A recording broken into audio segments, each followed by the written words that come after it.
Most folks don't believe me when I tell them my A1C is 4.9 without taking a single diabetes medication. But here I am, 68 years old, eating real food, walking every day, and thanking the Lord above for the lessons I've learned. Truth is, I used to wake up every morning feeling like I had bricks tied to my feet. My blood sugar was always high, and no matter what I did, it felt like nothing changed. Then I discovered something most doctors don't even explain. It's not just about sugar. It's about how sensitive your cells are to insulin. Insulin resistance is like a locked door. No matter how much insulin your body makes, if your cells won't open up and let the sugar in, it just floats around in your bloodstream, doing damage. I used to think it was all about avoiding carbs completely, but I was wrong. The real key, what helped me and thousands of others, is increasing insulin sensitivity. When your cells respond better, your blood sugar drops naturally without needing more and more meds. That was the breakthrough that changed everything for me. Now, let me be clear. I ain't no doctor. I'm just a grandpa who tried, failed, and finally found what worked. What I'll share with you today are 3 daily habits that I've practiced for years. They're simple, natural, and powerful. And best of all, they don't cost an arm and a leg. These steps help me reverse insulin resistance, lower my fasting glucose, and feel human again. If you've been struggling with energy crashes, cloudy thinking, or feeling tired after meals, you're in the right place. I believe the body is built to heal if we give it the right tools. So this video isn't about cutting out every pleasure from your life. It's about learning to eat smarter, move a little more wisely, and use what God gave us, natural foods, muscles, and a brain that learns. If you're over 60 and feel like the doctors just keep raising your meds without fixing the root issue, I want you to know there's still hope. You can eat a good meal and not feel like falling asleep afterwards. Stick with me for the next few minutes, and I'll show you exactly what I do each day to keep my blood sugar in check without living like a monk. We'll cover how I build my meals, how I move after I eat, and the only supplements I trust to support my body. These 3 daily tricks have changed my life, and they might just do the same for you. If that sounds helpful, share this video with someone you love, and let's walk this road together. Trick number 3, smart supplementation.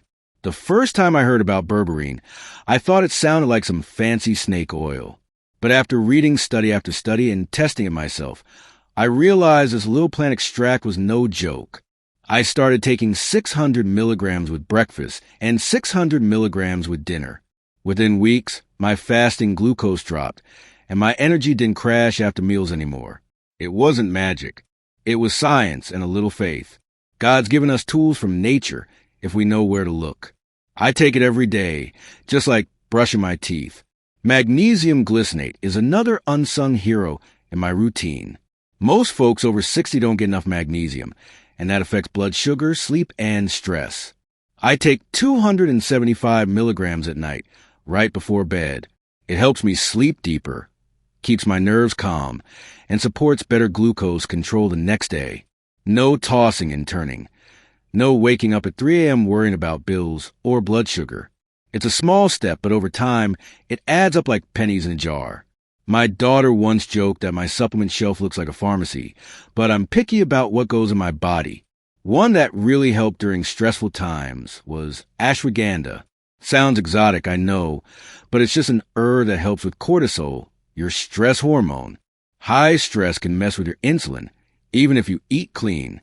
With ashwagandha, I feel calmer and sleep better, which helps everything else fall into place. Funny how peace of mind can affect your blood sugar too. All these supplements have solid science behind them. A meta-analysis in 2024 with over 4,000 people showed that berberine lowered A1C, fasting glucose, and even cholesterol. But you don't need to memorize the studies to see results. Just be consistent. I use a brand called Jade Supplements because it's tested by third parties, and I trust the quality. No fillers, no junk, just what your body can use. The cleaner the supplement, the clearer the result. I always tell folks, you can't out-supplement a bad lifestyle. These only work if you're also eating right and moving your body. But when used wisely, they're like reinforcements for your metabolism. Supplements aren't a shortcut, they're support. And for me, They've made the difference between surviving and thriving. Some days, I look at that little capsule and just whisper, "Thank you, Lord, for the simple things that keep me going." Trick number 2, muscle activation after meals. Back in the day, after a big lunch, I'd sit down in my recliner, turn on the TV, and stay there till dinner. I thought I was just resting, but truth is, I was trapping sugar in my bloodstream.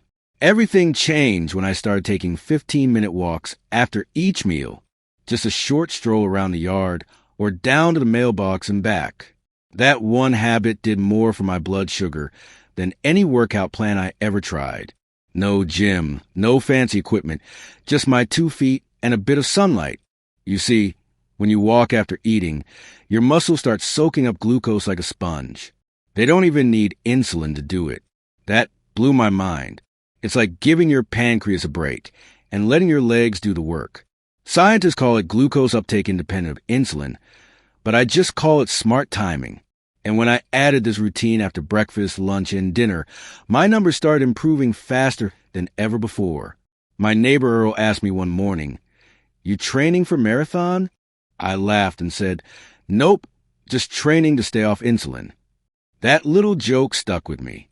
Because honestly, I'm not trying to be young again. I just want to stay independent, clear-headed, and pain-free. These walks give me more than just lower A1C. They clear my mind, lift my mood, and keep my knees from stiffening up. It's like a free medicine I never appreciated until now. About twice a week. I also use resistance bands for 30 to 40 minutes. Nothing crazy, just squats, rows, and curls with elastic bands I bought online. I do it in my garage with gospel music playing in the background. Building a bit of muscle means my body has more places to store sugar safely. Muscle isn't just for young folks or bodybuilders. It's storage space for glucose, plain and simple. What surprised me most was how fast the results came once I got consistent. Just 2 weeks of walking after meals and light strength work, and my morning readings dropped by 20 to 30 points. No stress, no fancy machines. Just movement and commitment.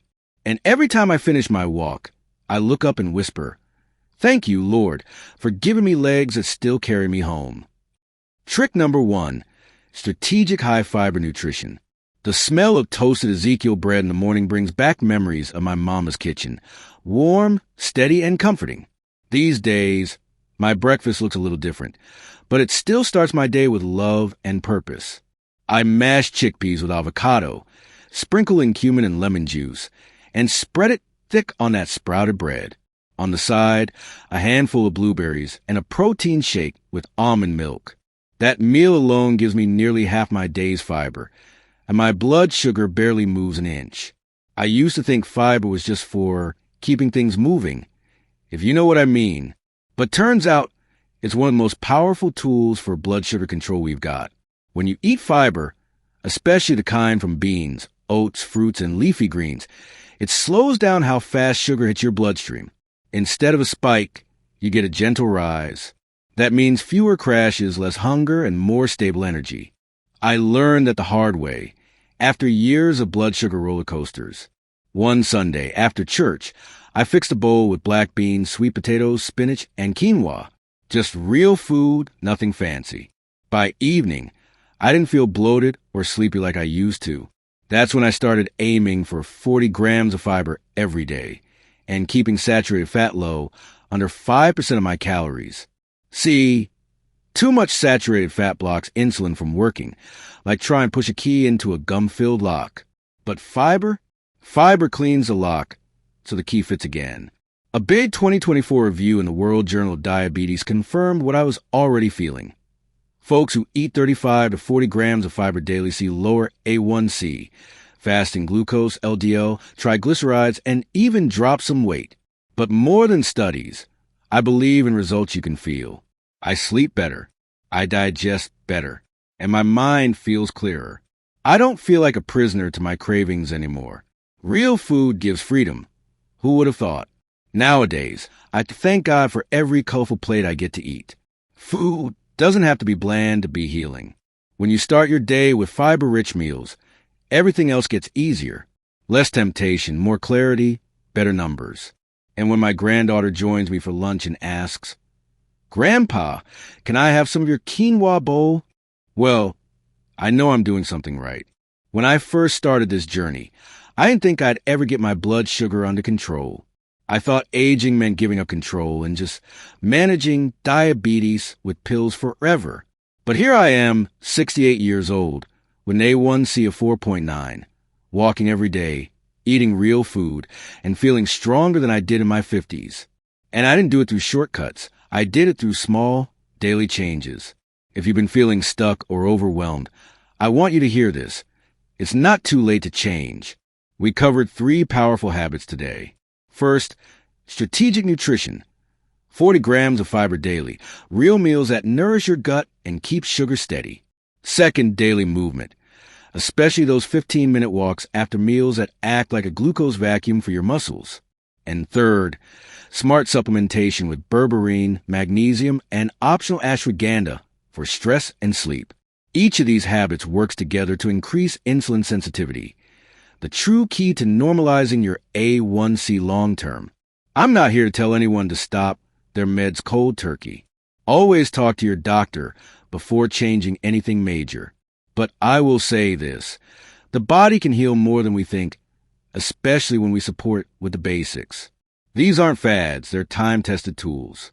You don't need to be perfect. You just need to be consistent, patient, and willing to trust the process. And a little faith doesn't hurt either. The greatest gift I've gained from lowering my A1C isn't just better numbers, it's peace of mind. I can enjoy a home-cooked meal with my family without fear. I sleep through the night. I have energy to play with my grandkids. And I don't feel like I'm fighting my own body every day. That's a freedom I wouldn't trade for anything. And it all started with small decisions, made daily with purpose. So if this video brought you hope, or made you think, or gave you something to try, share it with someone you love. Let's help more folks over 60 discover that it's never too late to feel better, stronger, and more alive. Take care of yourselves, and God bless y'all.